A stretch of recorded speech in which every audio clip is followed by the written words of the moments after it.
Welcome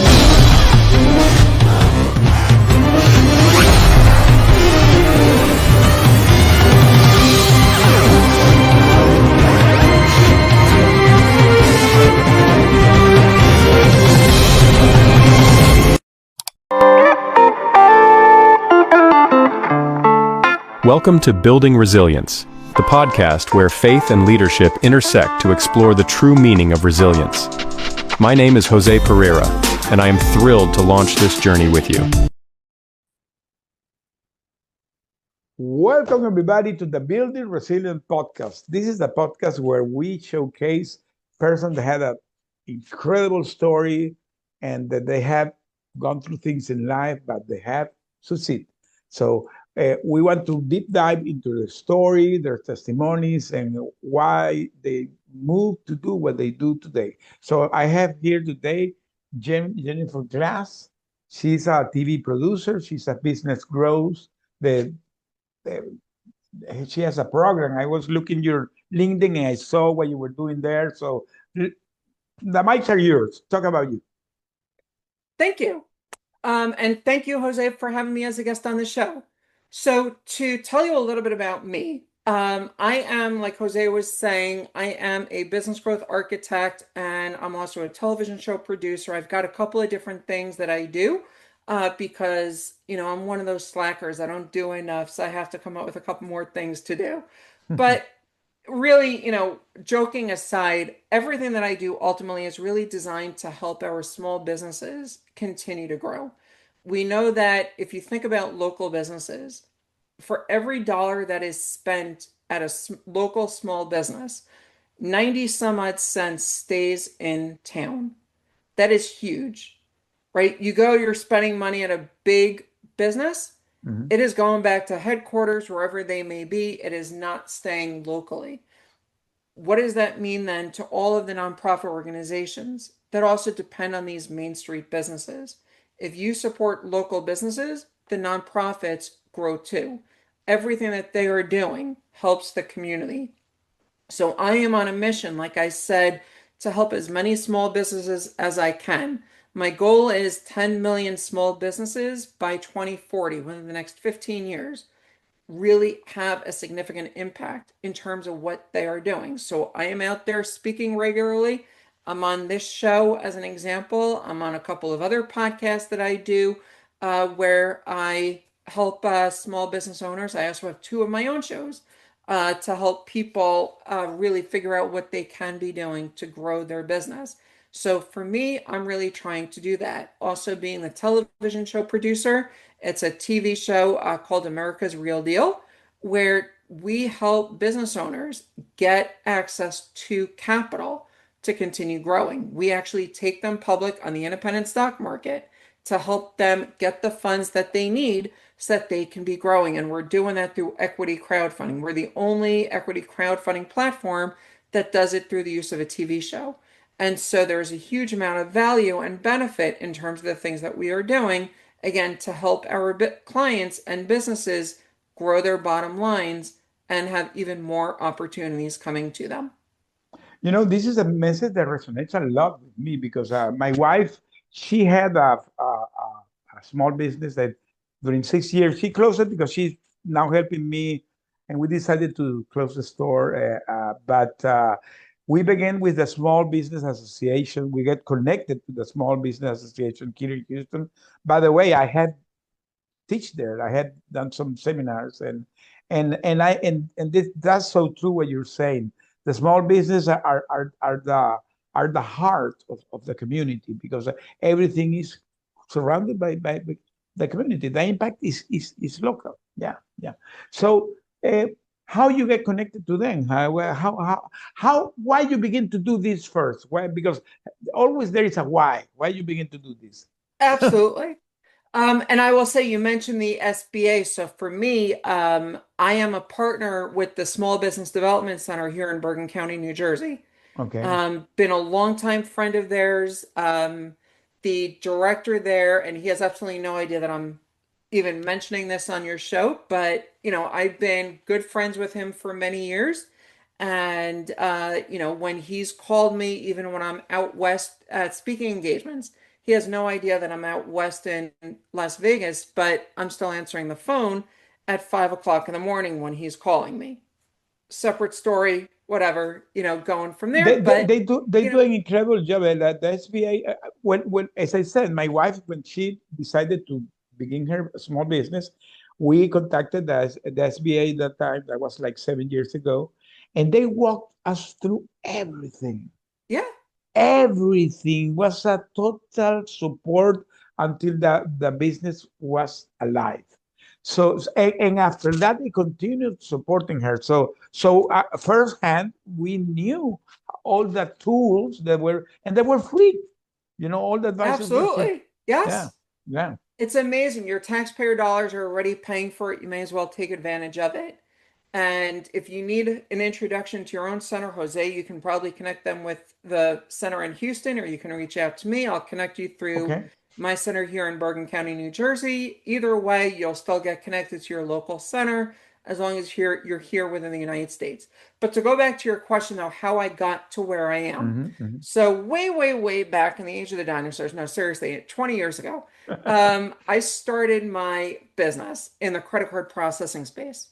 And when I was doing my credit card processing business, I was working with clients, helping them get set up to take credit cards. And that was great. Easy. I get you in, you're working with the credit cards. And then everybody kept having more needs. And they started asking me for even more solutions. So I was working with them. I gave them solutions. We became a web hosting and development company. We became a marketing agency. We became ultimately a coaching company because people were asking us for even more support in terms of what they were doing. And when I started working with my coaches back in 2017, it was something that was really quickly pointed out to me. Where do you really want to be? What do you want to be doing? And how can you make the biggest impact in terms of as many small businesses as you're trying to be reaching?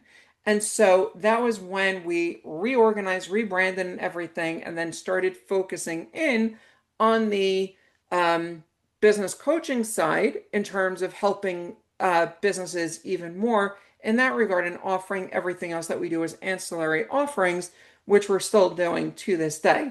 And it is something that I'm still very interested in doing. We keep doing a lot to really just be getting out there, helping as many people as we can, because ultimately, if we can all be growing, again, like I said, that is exactly what I'm trying to be doing because we see that impact all over the place. I sit on many nonprofit boards and commissions. I know what it's like. I'm in my 15th year being vice president of my Chamber of Commerce. Again, I see what it's like to be in that role and what happens when the economy goes like this, up and down, up and down, up and down. It's a roller coaster. And no matter what it is, small businesses are going through it, and we need to just see how do we figure it all out? How do we make it work so that ultimately we are all going to be benefiting? Correct. Well, great mission. And another question. So now that you said you 20 years doing this, what has been your biggest challenge in your mission? So there's a couple of things I would say is challenging, right? I mean, the first one is, and I teach my clients about time management. But time management, if you're not really, really rigid about your time management, Mhm. things have a great way to get in the way. I Yeah. also have a tendency to open up my mouth. I say, I know what to do. I can give you information. And then it's like, can you lead it? Can you do it? And you're like, sure, I will do it. So when it comes down to challenges, I will definitely say, that is one of those. And it is something that this year specifically, I've really been trying to say no to things where I really am not in a position to take it on. I mean, with everything that I do, I am significantly stretched. My team is stretched in terms of a lot of the stuff that we are doing as well. So that is one of those challenges. But then it's also, all right, let's figure out though, how do we start getting even more connections in terms of helping more people? So, like I said earlier, I'm out speaking. So, one of the challenges is finding some of those stages to be getting out there. And so what I've been doing is I've been partnering up with a couple of folks to help us find those stages. A lot of the people that I know I am going to be helping are simply hearing me speak. They may not become clients of mine, and I know that I don't expect to have 10 million clients in the next 15 years. But if I can help them at least find one piece that can at least add $1 or more in new bottom line income for them, it is going to be something that I'm helping them. And so that's where I come out and I say, look, let's find solutions. Let's find something really easy people can do. And then how do we make that happen? So we talked about time management. We had a block out today in order to schedule a couple of interviews that I can be on all of these podcasts Okay. that we are doing. I love for anyone that is watching or listening to this interview, there's a great group called Potapalooza. And Jose and I are both participating in Yeah. Potapalooza. This is your opportunity. And Jose, if you're an affiliate, I really, drop the link in there in the description. But find out when you can be getting on the next one, because that can allow you to be getting your information out there as well. So all of these things we have to just manage. How do we get it all in? Find what's really important, what's going to have the biggest impact to you, and then you can figure out how to really overcome those challenges. Well, let me tell you, Kimberly, I met Kimberly like maybe 2 or 3 years ago, and she created, she was doing an event in Dallas, a speaker playhouse, and I attended in person. She's an incredible person. And we got connected, and it's incredible. All the people that attended that event in Dallas, all of us became friends. And we have a chat group that we cheer each other, we support each other. And I knew that Kimberly was doing the Palooza, but I was busy doing other things. I never had time to come to this event, and but it has been incredible that the people that are being here, like you, do, because I see that there's like a movement of people really trying to do things to change the world in their own line of services, maybe doing different things, but the pattern is the same.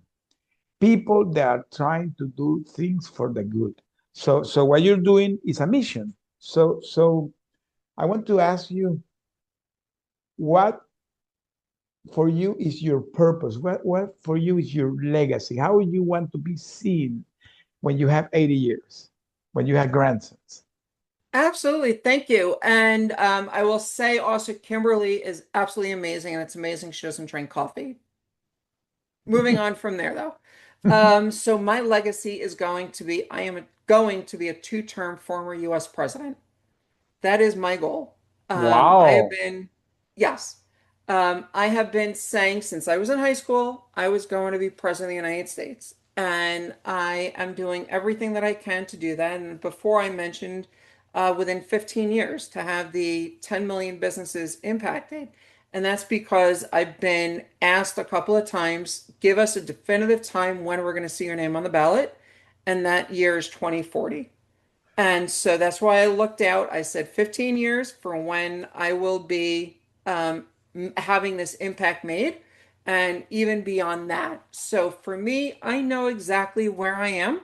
I know the direction I'm going in, and the legacy is going to be something where I am leaving the world in a much better place. I'm working on a climate change solution right now.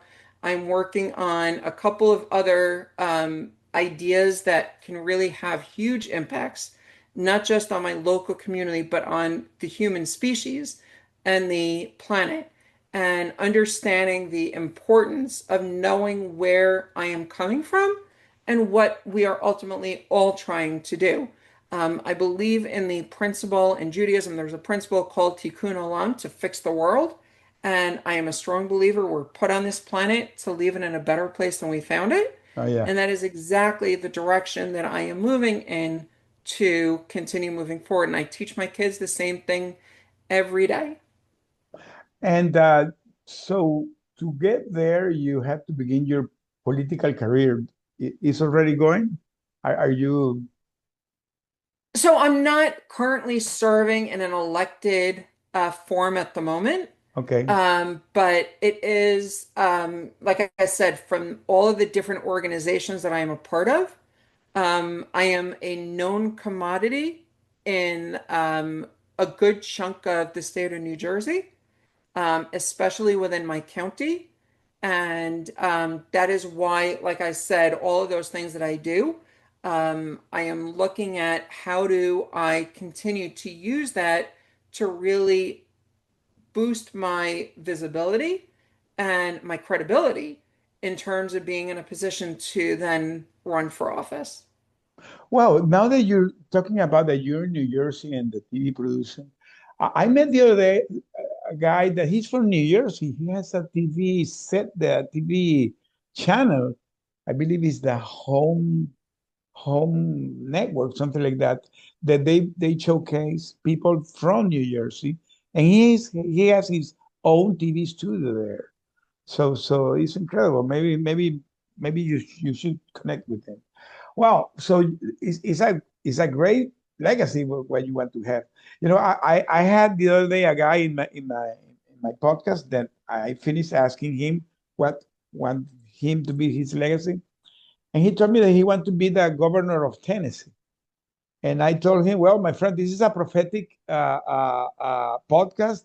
Keep this recording when you become governor, and remember me. So I'm going to say the same to you today. Yes, Keep this recording. Keep this recording because maybe in 15 years you're going to hear this recording. And so this is going to become a prophetic podcast for you. So absolutely. wow. From your mouth to God's ears. Yes, sir. Yes, sir. So having that mission, you have a lot of things to do, a lot of things to get there. But the important thing is that I truly believe that when you strongly believe in yourself, you strongly believe in what you're doing, and you strongly believe in God, you can do anything. You can make possible the impossible.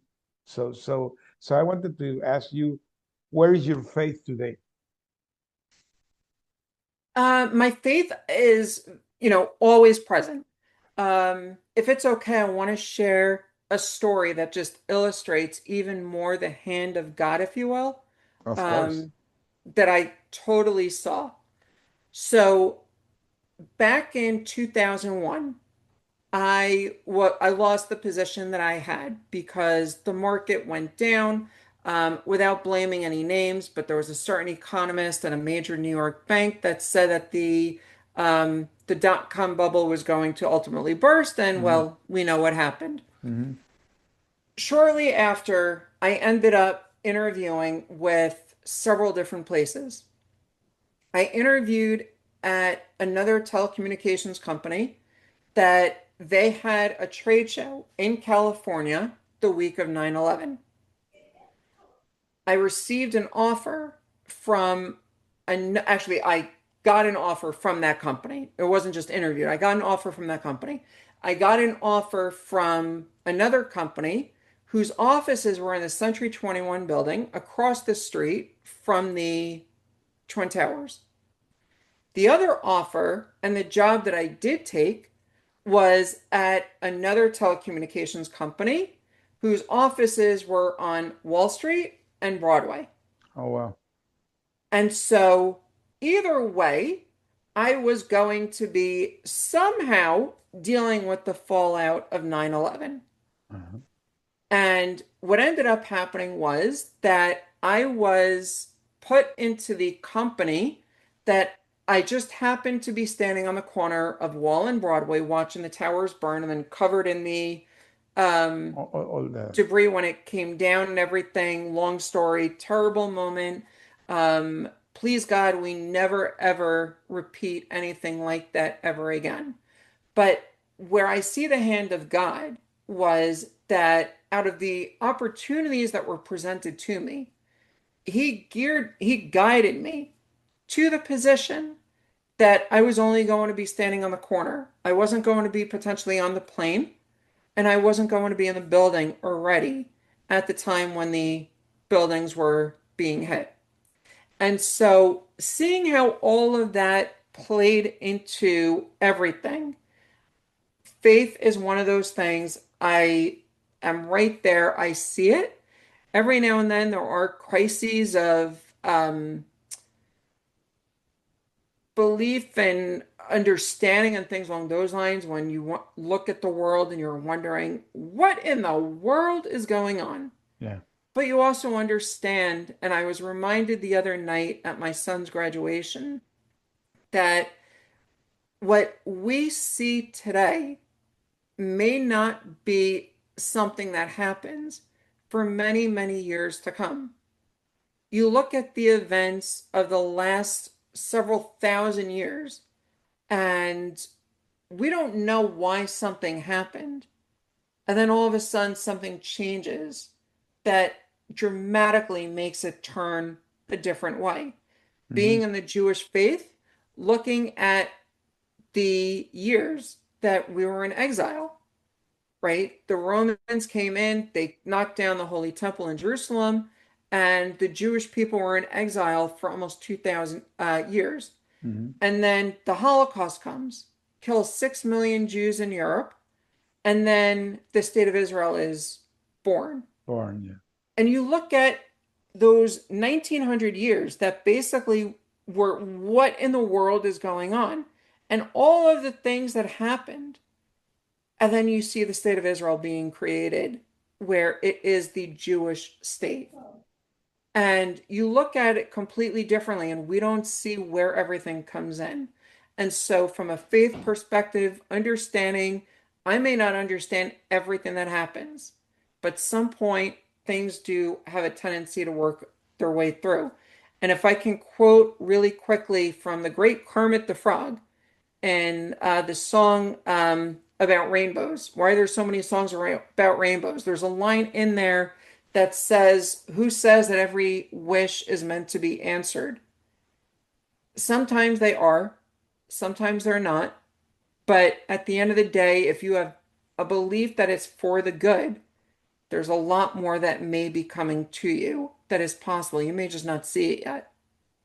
You know, talking about being Jew, one of the books that I could read when I had my hostage situation, it came to me is a book called "Man Searching a Meaning" of Viktor Frankl. You know, that Mhm. went and well, that book changed my life really. When I understood that everything in a life has a purpose, and you sometimes you don't see it, but everything has a purpose. So I want to ask you to conclude this show. What is your purpose? My purpose again is to leave a meaningful impact on humanity Mhm. and understanding my role in all of that, trying to just be there to make a difference, be the best person that I can be, and be the role model for my kids, the people around me, and help wherever I can. Where can the people find you? So you can definitely go to my website, bgsicoaching.com. And Jose, if I can send you a couple of links for people Yeah, just of to look course. at Yeah, in the yeah, description. yeah, yeah, Yeah. yeah. Do it. Okay, Um, Best way to get me that way. okay. I'm gonna put the links when this airs, so people can go there. And well, coming to the end, in 1 minute, in a nutshell, what you will say to the audience. Um, the one thing that I want to leave you with is this. Whatever you do in life, think about what the impact is going to be to other folks. Kindness is one of those things that you do not have to spend any money for. Yeah. You don't have to even do a whole lot to be kind. Think about the person in the supermarket parking lot that's going around collecting the shopping carts. Can you say thank you and have a nice day to them? Oh yeah. Can you say thank you and have a nice day to the cashier in the supermarket? If you're in a hotel, can you say good morning to the housekeeping crew as they're walking down the hallway next to you? A lot of these people are considered the quote unquote invisible members of society because of the jobs they have, but they don't have to be invisible. we can remind them that we see them. We can say, I see you. Have a nice day. Thank you. You never know what kind of impact that is going to have on them. They can be having the absolute worst day. And then a simple thank you, have a nice day, can dramatically transform their life. Think about that. Doesn't cost you a dime, but it can make a huge impact. You know something very well said, Jennifer, because I come from a culture where you give thanks very openly. And I remember when I came here to the US, the first impression that I got is that going to an elevator crowded with people, and I said, good morning, how's everybody? Nobody answered. And I said, why? Why do people don't say, yeah, thank you? So yes, it's so true. I always say it when I go to any place. I hello, how's everybody? How's been your day? And sometimes the people answer, sometimes no. But that doesn't take nothing for me to do it. Well, we're coming to the end, Jennifer. So this was a wonderful show.